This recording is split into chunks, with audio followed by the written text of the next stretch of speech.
anteriores.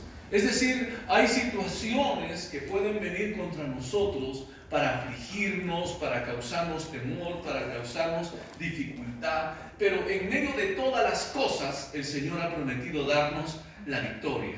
Él ha prometido darnos la salida, Él ha prometido darnos la bendición para nuestras vidas.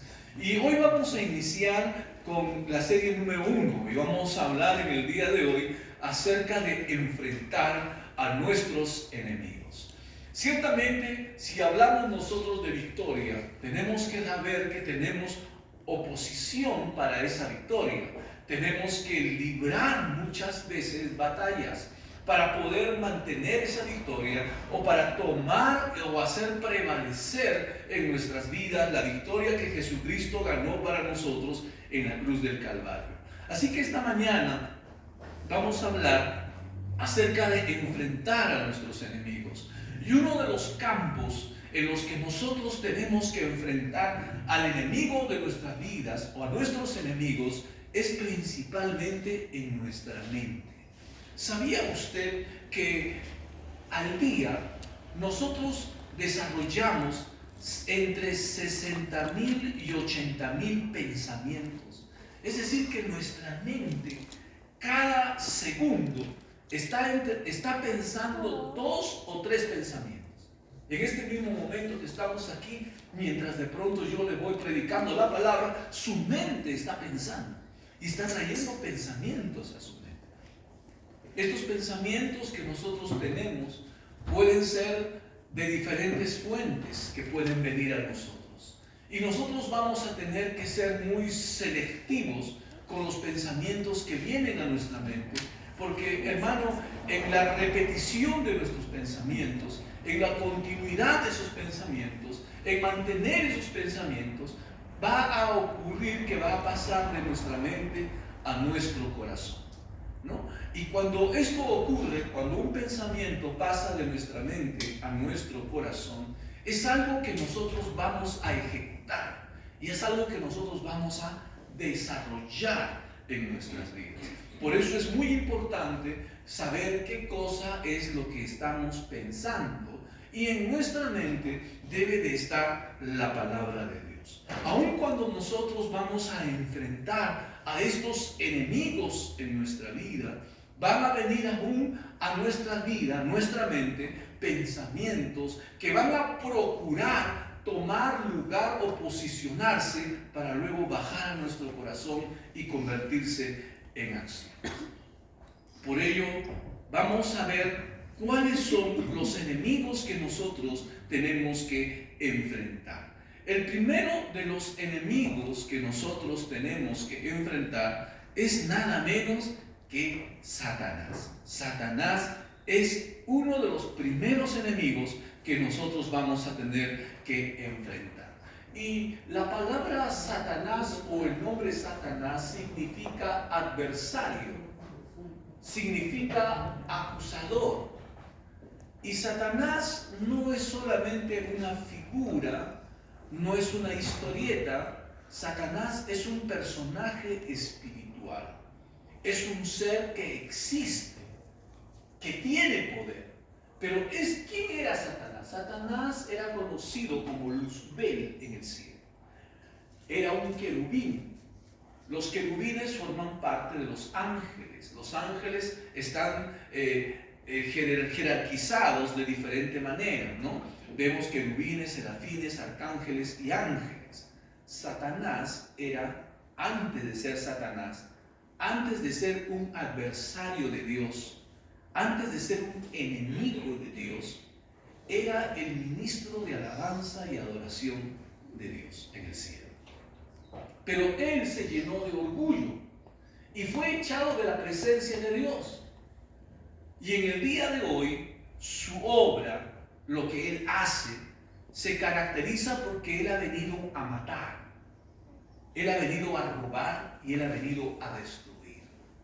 Así que donde usted encuentre muerte, destrucción, robo, usted tiene que saber que ahí está metiendo sus narices Satanás, ¿no? Satanás.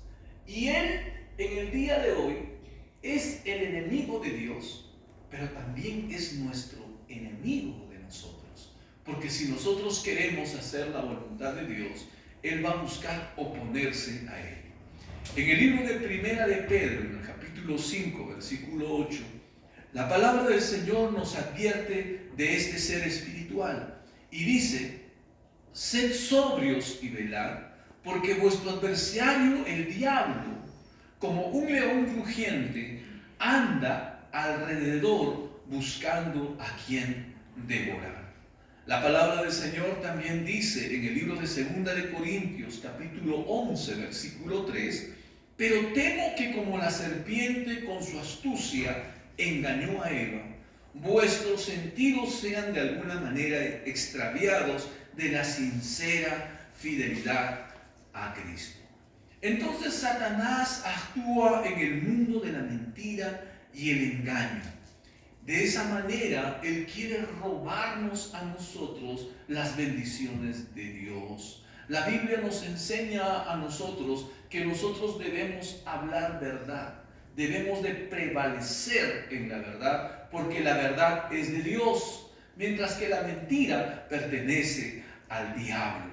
En nuestras vidas tenemos que permitir entonces que la verdad de Dios pueda mantenerse en nuestras mentes y también en nuestros corazones. ¿Qué busca Satanás con sus mentiras y con sus engaños? Distorsionar la palabra de Dios. Miren, el diablo no niega la existencia de Dios. Lo que él hace es distorsionarla. Lo que él hace es tergiversarla. Como de pronto la serpiente, que es una representación también de Satanás, dice la Biblia que engañó a Eva. Con que Dios te ha dicho que no puedes comer de ningún árbol. No. Eva dijo, no, Dios nos ha dicho que sí, que solamente de este árbol es el que no debemos de comer ni tocar. Mire, como Eva no pudo decir las cosas de Dios de manera fehaciente como Dios le había dicho, ella le añadió al hecho de no comer, no tocar. Dios no le dijo no tocar, Dios le dijo no comer. Pero cuando ella le añadió, fue sorprendida por el diablo. Y al darse cuenta de que nada ocurrió cuando tocó el árbol prohibido, ¿no? Ella luego participó del fruto prohibido. Por eso es importante que nosotros estudiemos la palabra de Dios, leamos la palabra de Dios, memoricemos la palabra de Dios, para que tengamos la claridad de lo que Dios dice y lo que nosotros hagamos sea el obedecer al Señor. Así que tenemos que tomar cuidado de las mentiras y engaños del diablo. Una persona que viene con mentiras y con engaños no debe ser alguien digna de tu confianza. Asimismo, otra de las formas como ataca Satanás es con acusaciones constantes. En el libro de Apocalipsis, en el capítulo 12, versículo 10, dice así la palabra del Señor. Entonces oí una gran voz en el cielo que decía: ahora ha venido la salvación, el poder y el reino de nuestro Dios y la autoridad de su Cristo, porque ha sido lanzado fuera el acusador de nuestros hermanos, el que los acusaba delante de nuestro Dios día y noche. El diablo no solamente va a incitarte, va a tentarte a desobedecer a Dios. ¿Sabía usted que el diablo no es omnisciente? El diablo no sabe lo que tú estás pensando, pero te está observando. Y debido a lo que él ve, él elabora una estrategia para luego hacerte tropezar y caer. Por eso es sumamente importante que tú tomes en cuenta lo que dice la palabra del Señor. Entonces el diablo te instiga, te impulsa, te motiva a pecar. Y luego que tú has pecado, te acusa y te dice: lo que tú has hecho no tiene perdón. Así que ya no tienes que ir a la iglesia. Es más, estás haciendo quedar mal a los hermanos en la iglesia. Tú no deberías de estar ahí. Entonces, primeramente nos impulsa, nos instiga a pecar y luego nos acusa. Y a veces es tan fuerte esa acusación que algunas personas, en algún momento he visto, que hasta se golpean la cabeza. ¿Por qué? Porque quieren sacarse esos pensamientos de la cabeza. Pero no es así como tú vas a poder enfrentarlo al enemigo. La palabra del Señor nos enseña que si hay un pecado, si has desobedecido a Dios, lo que tú tienes que hacer, ¿qué cosa es? Arrepentirte, pedir a Dios que Él te perdone de ese pecado. Amén, hermanos. Amén. De manera que es así como se quebranta la opresión del diablo. Pastor, me está doliendo la cabeza. ¿Por qué? Porque estás pensando y pensando en lo que has hecho. Y aunque lo que has hecho no tiene solución, entonces la cabeza está, pero, saliendo humo de tu cabeza. Lo que tú tienes que hacer antes de seguir pensando es ir a lo que dice la palabra de Dios, reconocer tu falta, pedir perdón delante del Señor y Él traerá nuevamente paz a tu corazón. Así que Satanás va a estar detrás de cada acusación. Otra de las formas como el diablo nos ataca es con pensamientos de temor, pensamientos de duda, de ansiedad. Y esto lo va a hacer para paralizarnos y para debilitarnos, ¿no? Cuando tú has creído una promesa de Dios, inmediatamente a veces ocurre un pensamiento de duda que te va a llevar a ¿y qué tal si no ocurre? ¿Y qué tal si no pasa así como tú estás pensando? ¿No? Tenemos que saber responderle al enemigo. Y ahí es donde nosotros tenemos que decirle: Dios no es hombre para que mienta, ni hijo de hombre para que se arrepienta. Lo que Él dijo, Él lo hará. ¿Cuántos dicen amén? Amén. Una de las cosas que Dios ha dicho en su palabra, por ejemplo, es que Él ha empezado una obra en nosotros y el Señor la va a terminar. ¿Cuántos dicen amén? Amén. Así que somos cristianos en proceso. ¿Cuántos dicen amén?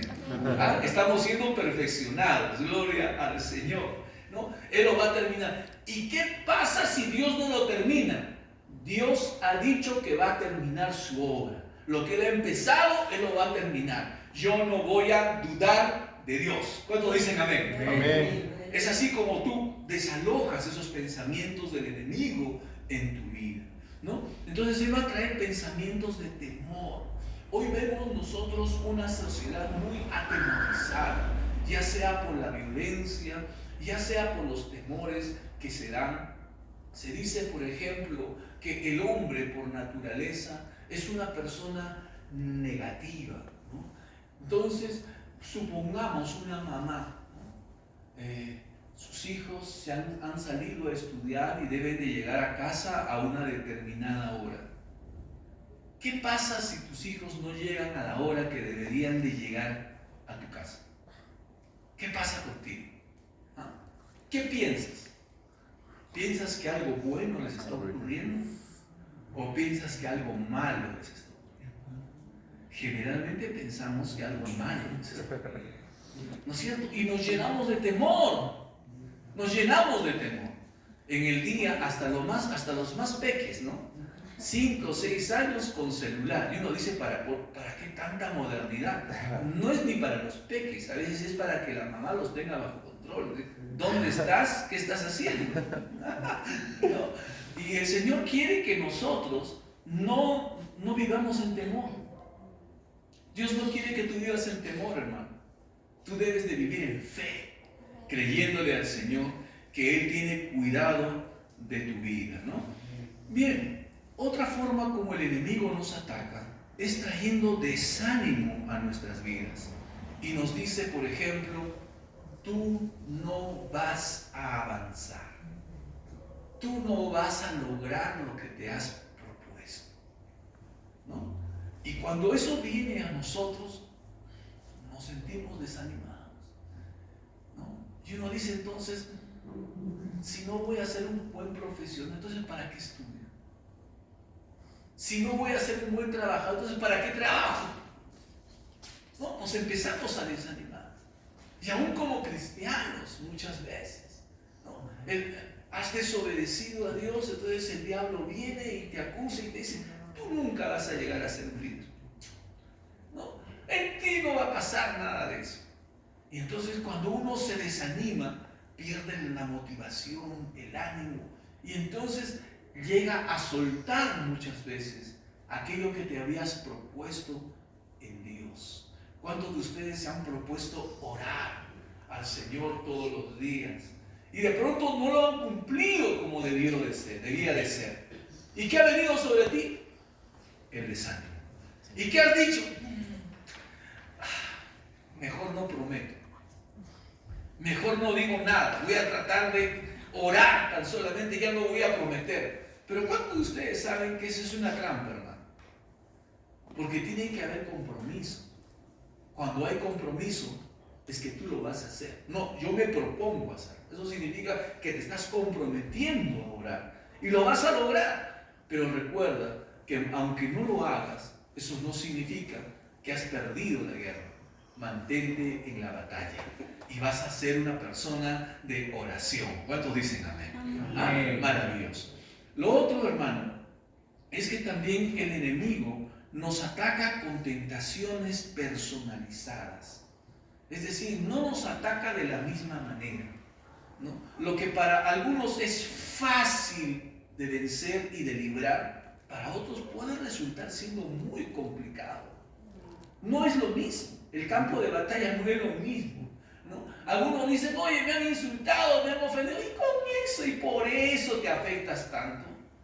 No, pues que depende, ¿no? Depende, ¿no? Un colérico, por ejemplo, viene alguien y le insulta, le resbala, ¿no es cierto? Está escuchando a la gente, no me avala.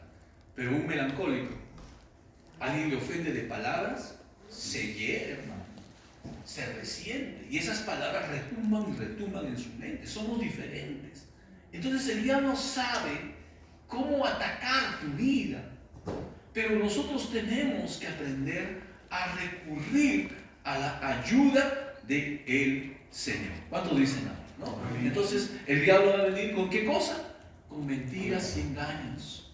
Va a venir con acusaciones constantes, con pensamientos de temor. Va a buscar traer desánimo a tu vida y va a traer tentaciones personalizadas a tu vida. Pero es importante que nosotros creamos la palabra de Dios. La diapositiva 4, por favor. Estas son algunas mentiras del diablo que nosotros tenemos que aprender a desalojar de nuestra mente y saber reconocerlas, ¿no? Saber reconocerlas. Estas son mentiras del diablo. Por ejemplo, ¿cuál? Dios no te ama. ¿Cuántas veces algunos de ustedes dicen, Dios no me ama? Les ha venido ese pensamiento a tu mente. Y tú dices, ¿de dónde ha venido? Eso viene del diablo. Dios no te ama. Porque la palabra de Dios dice que Dios con amor eterno te ha amado. ¿Cuántos dicen amén? ¿Ah? Maravilloso. El diablo dice, has pecado demasiado. Dios no te perdonará. Pero ¿qué dice la palabra de Dios? Si confesamos nuestros pecados, Él es fiel y justo para perdonar nuestros pecados. ¡Ah, qué tremendo! El diablo te dice, no vas a cambiar, siempre serás igual. Pero Dios dice, el que comenzó en vosotros la buena obra, la perfeccionará. Es decir, la va a terminar. El diablo te dice, estás solo, nadie se preocupa por ti. Y el Señor te dice, no te dejaré ni te desampararé. ¿Cuántos dicen amén, hermano? ¿Se dan cuenta que a veces estamos bajo ataque del enemigo? ¿Sí? ¿Se da cuenta? Esos pensamientos pone el enemigo en nuestras vidas. Entonces tú tienes que refutar, tienes que rechazar, tienes que contender con el enemigo, sosteniendo lo que dice la palabra de Dios. Porque si tú cedes a esas tentaciones, a esos pensamientos del enemigo, ¿qué va a pasar contigo? Te vas a desanimar, te vas a confundir, hermano. Y muchas veces vas a hasta querer abandonar las cosas del Señor, ¿no? El enemigo dice, tu situación no tiene solución. Dios dice, para Dios todo es posible. Ah, Señor, gracias. No eres suficiente. Y Dios te dice, todo lo puedes en Cristo que te fortalece. El enemigo dice, no vale la pena seguir a Dios. Pero la palabra de Dios dice, el que persevere hasta el fin, este será salvo. El enemigo dice, puedes vivir como quieras, Dios no se va a molestar. La palabra de Dios dice, sed santos, porque yo soy santo. Entonces a Dios le importa tu forma de vida, lo que tú hablas, lo que tú piensas, lo que tú haces. A Dios le importa. ¿Cuánto dicen amén? Amén. Por eso es que tenemos en cuenta nuestra vida, nuestra conducta. Y el Espíritu Santo es quien nos redarguye cuando de pronto algo no estamos haciendo bien. El enemigo dice, Dios está enojado contigo. La palabra del Señor dice, el Señor es misericordioso y clemente, es lento para la ira, pero es grande en misericordia. Entonces tenemos un enemigo real. Y estos son los pensamientos que este enemigo va a poner en nuestras mentes para que nosotros abandonemos y no sigamos el camino del Señor. Y estos pensamientos van a venir a tu vida como dardos de fuego, ¿no? Y a veces cuando pensamos en los dardos, ¿no? Dardos de fuego, ¿no? A veces cuando vienen esas ferias, ¿no? Y hacen tiro al blanco, te dan unos dardos, ¿no? Que vienen a ser más o menos como unas flechitas chiquitas así, ¿no? Pero cuando la Biblia habla de los dardos de fuego del maligno, se refiere a flechas incendiarias. Es decir, se refieren a grandes flechas que en la punta le ponían fuego, porque ellos lanzaban desde fuera de las murallas para incendiar la ciudad que no podían tomar. Entonces los soldados, cuando iban a la batalla y había ese tipo de confrontación, la palabra del Señor, por ejemplo, dice así: sol y escudo es el Señor, Él es nuestra defensa, Él es nuestra protección. La Biblia dice que Él es escudo y adarga para nosotros. Ahora uno diría, claro, yo sé que es un escudo. ¿Usted sabe qué es una adarga? ¿Qué es la adarga? El escudo generalmente es algo pequeño, generalmente tiene una forma redonda. Pero la adarga también es un escudo. Pero es un escudo que te cubre desde la cabeza hasta los pies, ¿no? De manera que cuando lanzan esas flechas incendiarias, los soldados se ponían debajo de la adarga. Entonces estaban protegidos contra esas flechas. Y la palabra del Señor nos dice que así debe de estar la palabra de Dios en nuestras vidas. Debemos estar protegidos con la palabra de Dios. ¿Y qué significa estar protegidos con la palabra de Dios? Significa que estos versículos de la palabra de Dios, tú los debes de tener en tu mente, hermano. ¿Cuántos dicen amén? Amén. Tú los tienes que tener en tu mente. No permitir que los pensamientos del enemigo traspasen tu vida. Porque si tú permites que uno de esos pensamientos traspase en tu vida y tú estás pensando así: no sirvo para nada, no valgo, a nadie le importa. ¿Qué pasa? Ese pensamiento que está en tu mente luego va a bajar a tu corazón.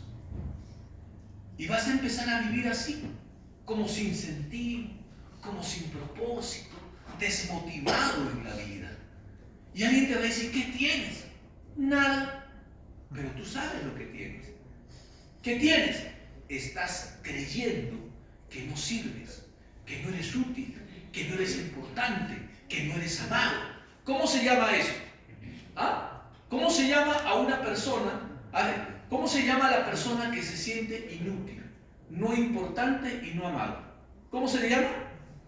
¿Cómo se le conoce en el mundo a una persona que piensa así? Una persona deprimida. Una persona deprimida es una persona que ha perdido el valor de sí mismo.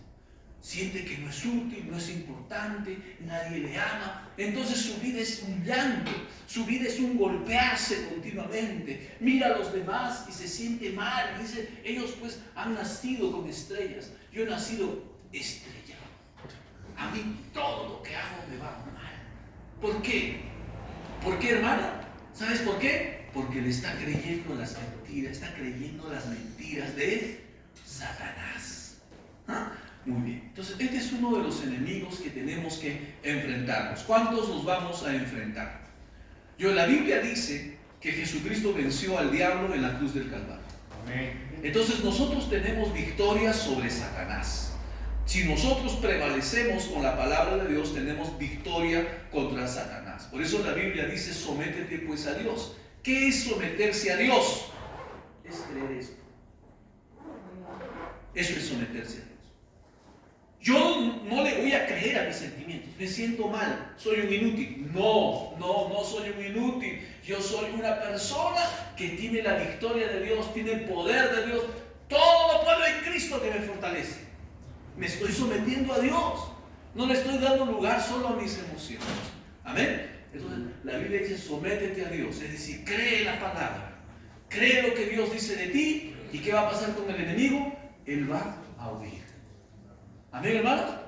¿Qué pasa con el diablo cuando tú crees la palabra de Dios? ¿Qué va a hacer él? Él va a huir. Es decir, te va a dejar de molestar. Va a dejar esos pensamientos. Se van a ir ese tipo de pensamientos. Porque tú has decidido creerle a Dios. Bueno, lo segundo. El segundo enemigo que tenemos que enfrentar es el mundo.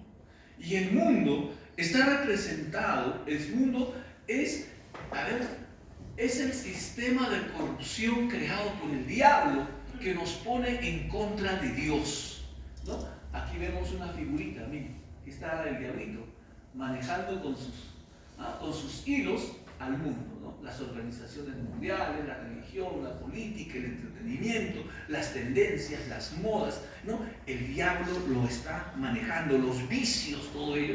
Y el mundo está diseñado para que tú peques, para que tú peques. De manera que es importante que tú te cuides tu vida, ¿no? Alguna vez escuché de una señora que decía que en su casa no podía vivir si no tenía el televisor prendido. Se sentía intranquila. ¿Por qué? Porque había hecho del televisor una dependencia. Tan solamente el hecho de escuchar voces dentro de su casa y que el televisor estaba prendido le daba tranquilidad. La Biblia dice, no te hagas esclavo del pecado, no te hagas esclavo de lo malo, no te hagas esclavo de los hombres. No sé cuántos de ustedes no hemos hecho la prueba, pero a veces hay lugares donde uno tiene que ir y dejar su celular. Porque tanto es el consumo que se tiene del celular que las personas están completamente distraídas. Es más, en el Perú ha salido una ley, mira, han tenido que hacer una ley para que en los colegios no tengan celular los alumnos. ¿Qué les parece? Una ley. Como ya no se pueden gobernar los estudiantes, entonces ahora tienen que ponerse leyes. Pero tú, hermano, sin necesidad de leyes y de cosas, no te dejes gobernar por el celular. Haz la prueba. Si un día de esos te das cuenta que estás inquieto por el celular, dile, sabes que tú no me vas a gobernar a mí. Y decídete ese día, deja tu celular y haz tu vida sin celular. ¿Sabes qué? Nada malo te va a pasar. Nada malo te va a pasar. ¿Ya? Entonces ese es el mundo. Y el mundo se representa también, hermano. Está representado por las tendencias, por los vicios, por la corrupción, las ideologías, la codicia, la arrogancia. Es una mentalidad opuesta a Dios. Es una forma de pensar opuesta al Señor, ¿no? Y aquí vemos algo importante. La siguiente, por favor. En el mundo en el que nosotros vivimos, mire, un día Daniel se encontraba en Babilonia.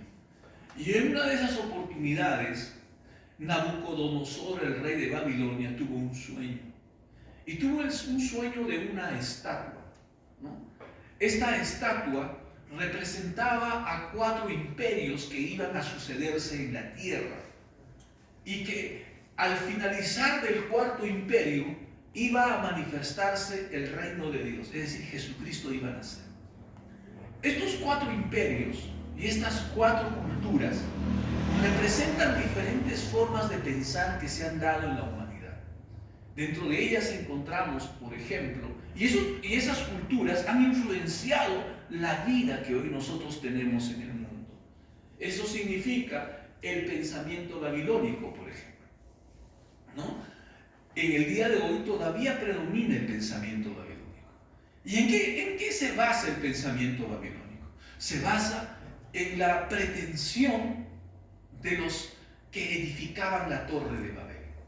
Ellos dijeron, hagámonos una torre que llegue hasta el cielo y seamos Dios.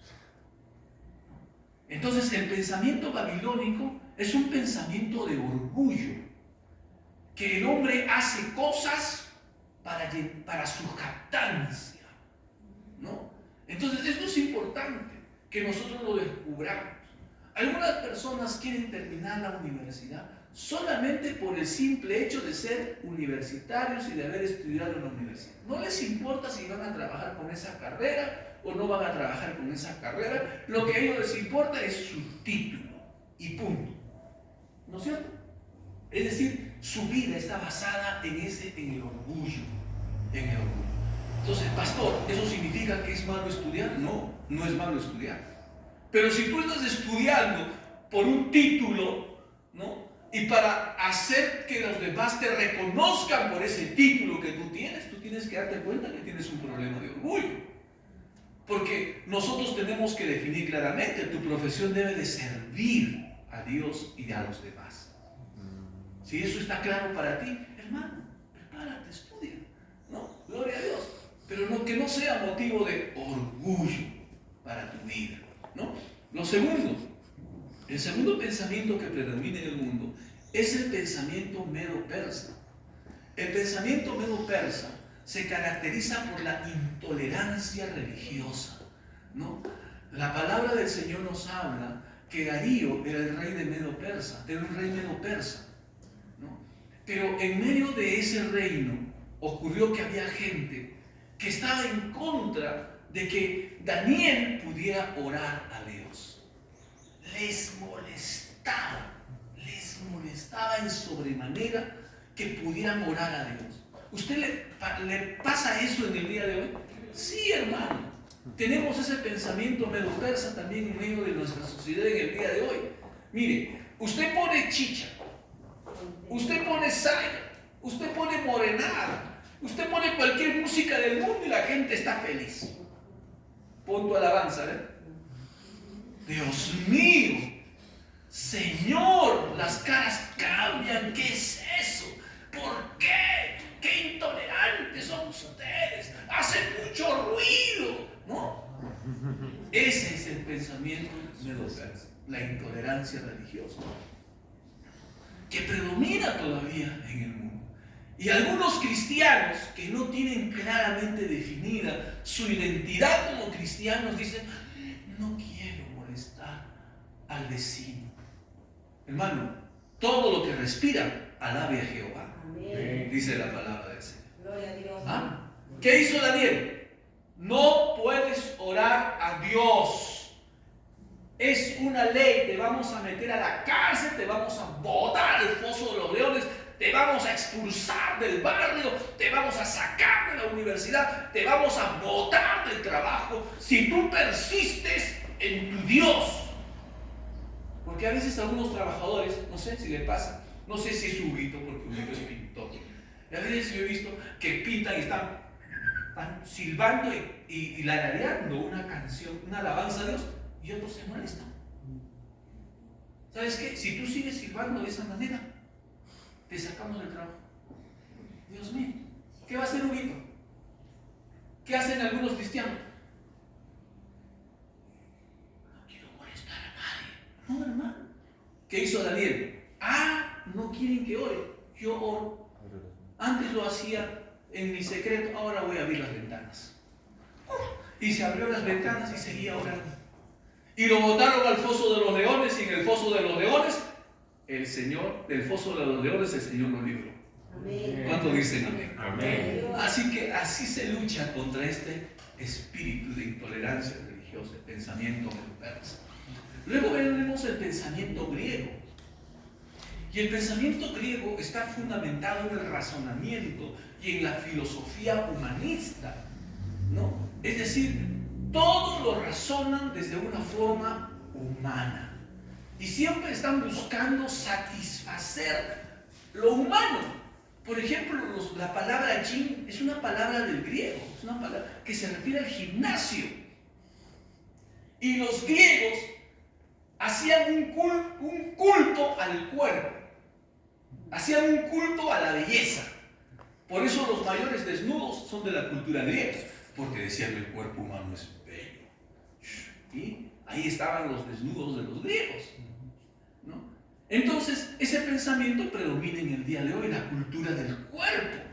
Y generalmente cuando uno entra a las redes sociales ve y dice, vaya usted al gimnasio, haga deporte, se le va a ver bien, va a ser muy atractivo, todos lo van a estar observando a usted, ¿no?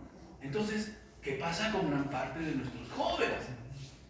Van al gimnasio porque quieren ser llamativos, quieren que se les note sus bíceps, sus tríceps, ¿cómo se llama lo que se forma aquí en el estómago? Los coquitos, los cuadraditos, ¿no es cierto? Entonces, ir al gimnasio con esa motivación es una motivación equivocada. ¿Por qué? ¿Pastor, es malo ir al gimnasio? No. Si es un asunto de salud, porque hay salud preventiva, ¿no es cierto? Uno está fuerte, hasta deportista. Yo voy no por hacerle un culto a mi cuerpo, sino porque es algo sano. ¿Te das cuenta? Usted sale a correr y de pronto el mundo dice, para algunos también ya extremistas, algunos cristianos que dicen, ¿qué andas corriendo? ¿Qué andas haciendo ejercicio? Tampoco, eso es del diablo. Tampoco, hermano. Porque el apóstol Pablo dice, el ejercicio corporal para poco aprovecha. Claro, no dice que es malo. Haz ejercicio, pero tienes que tener el sentido correcto. ¿Para qué? Para que estés sano. ¿Cuánto dicen amén? Estés activo, estés despierto. Pero si tú esto, no, yo quiero jalar a las chicas de la cuadra. No, yo quiero llamar la atención en la universidad. ¿No es cierto? Entonces, eso habla de vacíos que hay en la vida de esa persona. Y eso sí está mal, y eso es el pensamiento griego, hermano, ¿no? La forma de pensar. Y luego encontramos el pensamiento romano. El pensamiento romano está basado en el sincretismo religioso. Pastor, ¿qué es eso de sincretismo? Que sacan un pedazo de esta religión, otro pedacito de esta creencia de esta religión, y otro pedacito de lo que cree esta religión, y así, y hacemos una religión que es un conjunto de todas las religiones. Dicho de otra manera, todas las religiones son buenas. Ese es el pensamiento romano. En ese pensamiento está basado el ecumenismo, ¿no? El ecumenismo que dice, no importa en el Dios que tú creas, pero al final lo importante es que creas en Dios, ¿no es cierto? Es un pensamiento ecuménico. La Biblia nos dice que no son muchas religiones. La Biblia nos dice que hay un solo camino de Dios. Jesús dijo, yo soy el camino, la verdad y la vida. Nadie viene al Padre sino por mí. Entonces estas cosas las encontramos ¿dónde? Pensamientos del mundo. Pensamientos del mundo. Así piensa el mundo en el día de hoy. Y es algo que nosotros tenemos que rechazar en nuestras vidas. Entonces en el día de hoy en el mundo se exalta el ego, se exalta el orgullo, se exalta el materialismo. En el mundo en el que vivimos, hermano, tú vales si tienes plata. Si no tienes plata, no vales. ¿No? Ni te miran, ¿no es cierto? Te menosprecian, ¿no es cierto? Ahora, algunas personas han perdido el equilibrio en su vida. Y Dios nos da el correcto equilibrio. Las cosas materiales son necesarias, pero no son determinantes ni importantes. Lo más importante es tu comunión y tu relación con Dios. ¿Cuántos dicen amén? Pero ¿cuántos de ustedes saben que quienes tenemos a Dios en nuestro corazón, también Dios nos bendice? Amén, hermano. Amén. Entonces no te sientas mal con la bendición de Dios. Ay, pero pastor, ¿es pecado usar un arete de oro? Hermano, el oro y la plata es del Señor.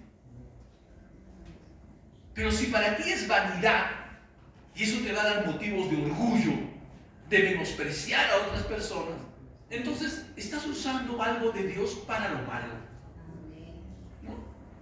Pero si tú lo sabes usar para lo bueno, bien, hermano. ¿Cuántos dicen amén? Ayer me he asombrado en el ayuno. ¿Y sabe de qué me he asombrado? De que hemos orado por los hermanos en Vida Nueva y la pastora hizo un llamado. A ver, todos los hermanos que están teniendo problemas económicos o dificultades económicas para este lado. Los hermanos que tienen, vamos a orar por sus familias para este lado. Los que tienen problemas de salud y quieren milagros en este lado. ¿Sabe qué me ha llamado la atención? Que nadie ha pedido oración por su economía. ¿Sabe qué significa eso, hermano? ¿Sabe qué significa eso? Que somos cristianos prósperos. ¿Cuánto dicen amén, hermano? Amén. Somos cristianos prósperos. Hemos orado que en Vida Nueva no hay cristiano que no tenga trabajo. Amén. Y todos nuestros hermanos en Vida Nueva tienen trabajo. Amén. Gracias, Señor.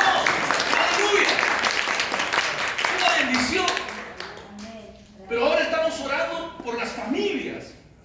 Que estamos ganando nuestras familias para Cristo. Y les he trazado un reto en el ayuno a la iglesia. A ustedes es el reto. Que mínimo hasta diciembre de este año 2025, cada uno de nosotros, diga yo, vas a ganar una persona para Cristo. Y los más fructíferos van a ganar una persona cada mes. ¿Qué les parece? Entonces vamos a hacer una relación ahí en el periódico Mural. A ver, ¿cómo le va? Fernando Cairo. A ver cómo está su cuadro. Si está logrando su objetivo o no está ganando su objetivo. ¿Y sabe por qué hemos orado también el día de ayer en el tiempo de oración, en el ayuno? Porque hemos declarado que en Vida Nueva no hay ningún estéril. ¿Qué es eso, pastor? Ninguna persona que no dé fruto.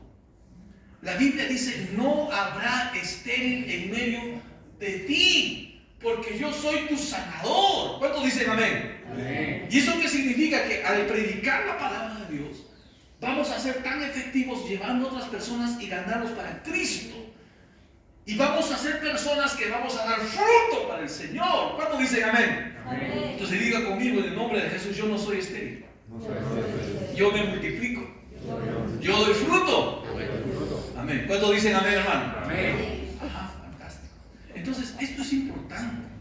El mundo nos trae distracción espiritual. El mundo nos trae entretenimiento y ocupaciones.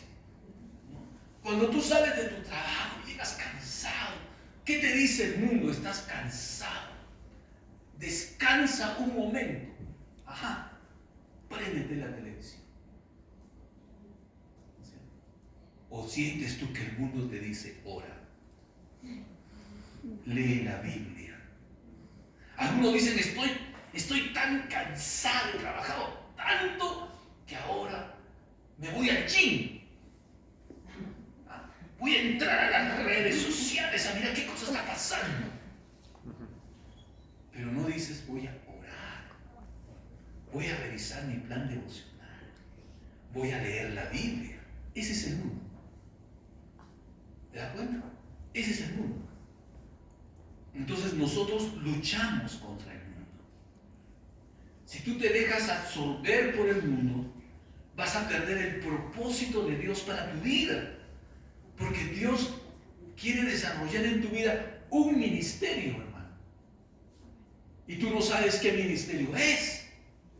Algunos hermanos lo están descubriendo, pastor. Yo tengo un ministerio de evangelismo. Yo voy y predico, pastor. Y el Señor me respalda con señales, milagros y prodigios. ¡Aleluya!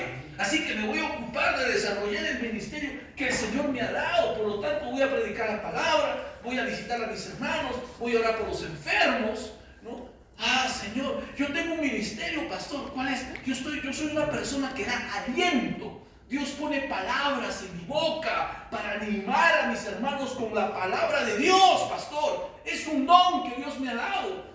Y lo está desarrollando. Hoy no necesitas inclusive llegar a la casa de nadie. Basta que cojas el teléfono y digas, hermano, el Señor dice en su palabra que Él callará la tempestad y que Él te va a fortalecer. No temas ni desmayes, Él está contigo. Dios mío, ¿de dónde salió esa voz? Alguien está desarrollando su ministerio, hermano. ¿Cuántos dicen amén? No se ha dejado distraer. ¿Ah? ¿Cuántos dicen amén, hermano? Porque el mundo, ¿en qué quiere que estés? raje que raje del uno y del otro, raje que raje del uno y del otro. ¿No es cierto? Así nos quiere tener el mundo. Entonces tenemos que hacerle la contra. Tenemos que desarrollar lo que el Señor nos ha mandado a hacer, hablar y declarar la palabra del Señor. Amén, hermano. El mundo también va a inyectar pensamientos contrarios a la palabra de Dios. Por ejemplo, la ideología de género. Y aquí hay algo importante que nosotros tenemos que tratar. No permitas que a través de tu boca el diablo dañe la vida de otra persona. ¿Cuánto más cuando tú eres una persona que está en autoridad? Las personas que estamos en autoridad tenemos que tomar mucho cuidado acerca de las cosas que hablamos y que decimos. Porque una palabra puede venir y puede ir, pero una palabra dicha de una persona que está en autoridad va a permanecer y se va a mantener. Pero no permitas que a través de tu boca el diablo hable y dañe la vida de otras personas. Pero el mundo instaura pensamientos de ideologías de género.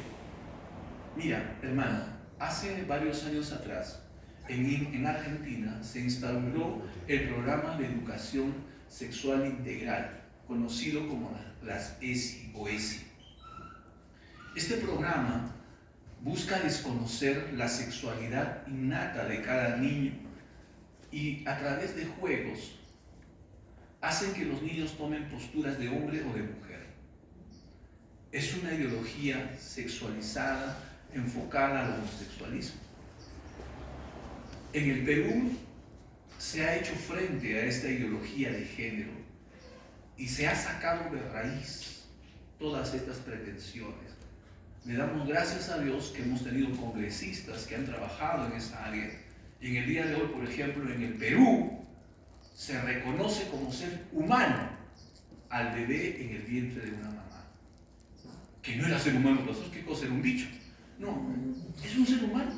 Pero tiene que salir inclusive como ley para que la gente lo entienda. Porque algunas personas abortan y piensan que lo que tienen en su vientre es un bicho. Entonces, mientras es un bicho, tú lo puedes matar. Pero no, hermano, ya desde la concepción es un ser humano. Se ha logrado que los padres en el Perú tengan derecho a la educación de sus hijos, a velar por qué cosas les están enseñando sus hijos. Y nadie les pueda decir que no. ¿No es cierto? Ese es un derecho. Pero hace poco ha salido una disparatada del gobernador regional de Arequipa, Roel, una ordenanza municipal de Roel, favoreciendo la enseñanza de la ESI en Arequipa. ¡Qué locura! Que quieren enseñar en Arequipa otra vez esta situación de la homosexualidad. Pero gracias a Dios se le ha puesto el pare y se le ha dicho: señor Roel, hay una ley en el Perú que dice que no se les puede quitar a los padres la supervisión de la educación de sus hijos. Por lo tanto, su ordenanza no tiene valor suficiente para bajarse esa ley. Una ordenanza es de nivel inferior. Estas cosas pasan, hermano. Estamos en el mundo, ¿no? Y esto es algo que se da. Se busca destruir la familia. Tu familia es importante. ¿Cuántos dicen amén, hermano? Amén. Se busca confundir la identidad de los jóvenes. Se busca destruir, hermano, lo que el Señor nos enseña en cuanto a diseño y propósito sobre la vida de las personas. Por eso es importante que lo tengamos en cuenta, ¿no? Dice la palabra de Dios en 1 de Juan 5, 4 y 5. Dice así: todo lo que es nacido de Dios vence al mundo. Y esta es la victoria que ha vencido al mundo, nuestra fe. Es decir, mientras nosotros nos mantengamos creyendo y viviendo la palabra de Dios, hemos vencido el sistema de corrupción del mundo. ¿Cuántos dicen amén? Amén. Entonces, pastor, ¿los cristianos pueden ir allí? Claro, por motivo de salud. Claro que sí, pero no es porque le voy a dar culto a mi cuerpo. No es que yo soy tan bueno y tan perfecto, soy Dios. No me la creo de esa manera. Es buena el deporte como salud, fantástico. Eso es lo que tenemos que tener claro. Entonces, la Biblia nos dice que nuestra fe es la que ha vencido al mundo. Por eso, hermano, tú tienes que ser consciente de lo que tú crees. Y tienes que ser consciente de lo que tú estás tomando de la palabra de Dios en tu vida, porque eso te va a dar victoria sobre el mundo. Cuando alguien te diga, estás silbando o estás cantando una canción, oye, por favor, cállate, por favor. ¿Por qué? Nada malo estoy haciendo. Porque así como tú tienes el derecho de cantar las canciones que tú quieres, yo también tengo el derecho de cantar lo que yo quiero. ¿Ah? Pero tú eres cristiano y tú eres bien mundano. Pero con todo igual, yo te respeto. ¿No es cierto? Ya. Entonces, en algún momento esto va a resultar así, ¿no? Pero vamos a tener que ponernos firmes en nuestra posición como cristianos. Por último, el tercer enemigo es la carne. Y la carne se refiere, tenemos unos 5 minutos más, hermanos, por favor. La carne se refiere al cuerpo humano. En la Biblia, cuando la Biblia habla de la carne, se refiere a este cuerpito. A ver, agarre su manito y pellizquese. Esta es la carne. Esa es la carne. Entonces, cuando la Biblia habla de la carne, se refiere a eso, a esa carne. Se refiere al cuerpo humano, pero también a la naturaleza humana caída, afectada por el pecado que se opone a Dios. Por eso aquí vemos un corazón. Miren, Jesucristo dijo que del corazón, ¿qué sale? El orgullo, la borrachera, la avaricia, la pornografía, la idolatría, la falta de perdón, la rebeldía, las amarguras, la lascivia, los pecados. ¿Dónde está todito ese pecado? En tu carne, en tu corazón, ¿no? Entonces, ¿qué busca la carne? Busca satisfacer sus deseos, pensamientos, y halló antes que obedecer la palabra de Dios y al Espíritu Santo. Eso es lo que hace la carne, ¿no? Y cuando los papás cristianos no entienden que sus hijos jóvenes están queriendo satisfacer su carne, entonces muchas veces no les enseñan adecuadamente la palabra de Dios. Por eso es que los jóvenes, a veces cuando no son cristianos, ¿no? Cuando no conocen a Dios, entonces ellos quieren comportarse como el mundo, desean expresar ese tipo de sentimientos. Pero hermano, si tú expresas todo ese tipo de sentimientos en tu vida, esos tipos de deseos, ¿a dónde te va a llevar?